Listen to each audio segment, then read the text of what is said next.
Coming up next, are you one of the remarkable people? Let's find out with a quick review at Osme.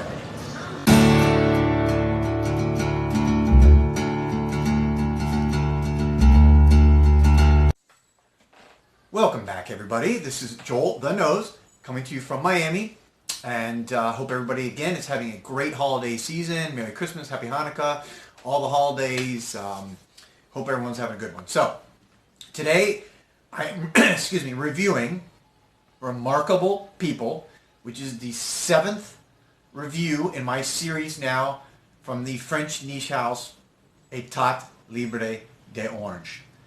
And I just smelled this one today at Osme Perfumery. As you all know, those who watch my videos, my local perfume store here in Miami.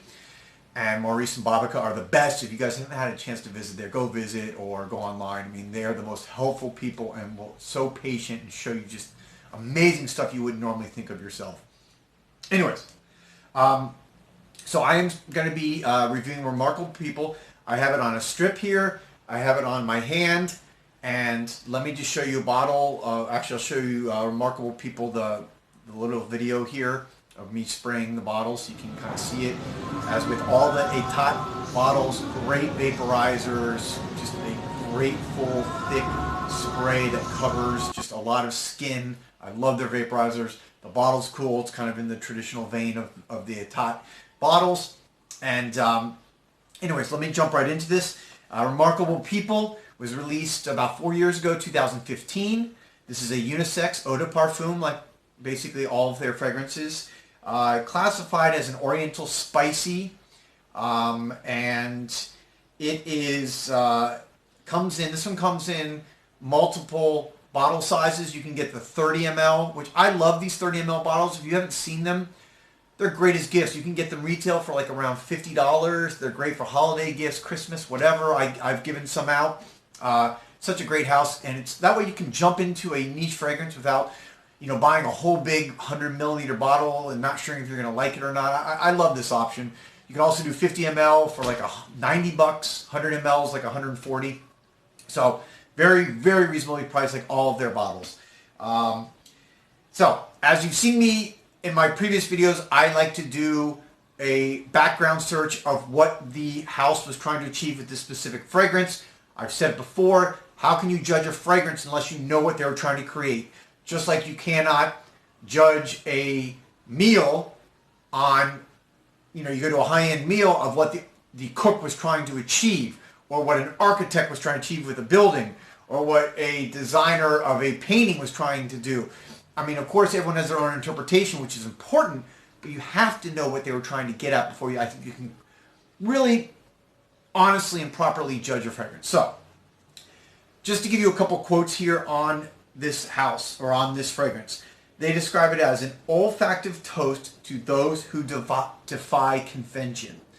Also, Remarkable People, this is a fragrance that's supposed to encapsulate the people who go against the grain, who are oddballs, who take a chance, who go the opposite of society. They describe it as the un-people. I love that description, the un-people. So we'll see at the end whether I think they achieved that. Let me jump right into this. The top notes are grapefruit, champagne accord, and cardamom. The heart notes are jasmine, curry, black pepper, and base notes are labdanum, sandalwood, and Lorenox, which is like a woody, leathery amber accord. Let's jump right into it. I'm going to smell my hand first because I sprayed this about an hour ago, so I'm still kind of in that initial top dry down. Okay, I'm going to go to the paper. So, right off the bat, it's very evident that they achieved the initial, I think, top notes, clearly what they're trying to go for. This comes across as a effervescent, bubbly champagne spritzer. Picture Sprite and champagne and grapefruit. Have you ever had Fresca? Fresca is like an old grapefruit citrusy soda from the 70s and 80s. It's still around. I actually like it a lot. It's sugar-free. It smells like a Fresca to me. Bubbly, grapefruit, effervescent, but it's also kind of got a little bit of I think in the grapefruit like a grape component, which also to me grape and saffron are very similar. So I bet you there's some saffron in here because especially in the last 3 or 4 years, that's been very popular in fragrances. A lot of people are using saffron, so I think that's here. So it's very sweet, very effervescent, very bubbly, okay?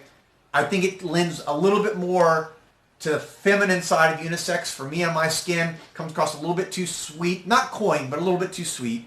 And then after about, I've worn this a couple times, so after about an hour, it definitely the effervescence kind of wears off. And I'm in that dry down period now. It is not as bubbly. Okay, so the champagne cord starts to wear off, but it is a little bit spicy. And that's from the cardamom. If you look at this house, Etat Libre D'Orange, they use cardamom in a lot of their fragrances, and I love cardamom. To me, it's just one of the most versatile fragrances out there.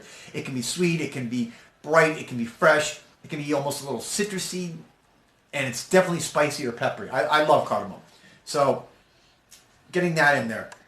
When it dries down, I think the best part about this fragrance, if you're going to like it, is at the top. I think as it starts going this dry down, it's not quite as complex. It's not quite as unique. It's sandalwood. It's Labdanum. It's, it's nice. It's pleasant. But to me, it's not remarkable, as the title of the perfume suggests. And interestingly, this fragrance is also available as a scented candle. I'm going to say right now, I think this would be a great scented candle. I think I could have this in my house or in my room, and it would be this great smell and unique. But for me and my skin, it's not sitting with me where it's something that I don't hate it, and it's very pleasant, but it's not something that I would purchase. It's not something that stands out to me. So, in the end, what do I think? Did they achieve this remarkable people, the unpeople, the fine convention? I gotta say, I don't think they did. I love this house. You've seen my reviews. I've loved everything I've smelled. I don't dislike this, but I just don't think it stands out. I don't think it's remarkable as far as the other things I've smelled, whether it be Divine and Font, Tom of Finland, just Un Amoret, a bunch of the stuff, even, Secretions Magnifiques. Which, it's a whole other story. So I don't think they did, but again, get your nose on it. I'd love to know what you think. I bet a lot of people actually will really like this. It's just for me on my skin, it's just kind of, a little bit boring. To me, it's very saffron-esque, and I've smelled a lot of these fragrances in the last few years. I think it's been a very safe, popular choice. So I don't think it stands out as being remarkable, bottom line. If you smelled it, you have some opinions, please leave some comments. I'd love to hear if you agree, disagree with my review. Thank you for taking the time. If you have not already subscribed, please think about doing so. I truly appreciate it. I appreciate that you subscribers. I really do. And I also appreciate everyone who takes the time to watch the video out of your busy day, because I know you have better things to do, and it means a lot to me. Thank you. So that's it. Joel the Nose coming to you from Miami. Hope you're having a great day, and I will talk to you guys soon.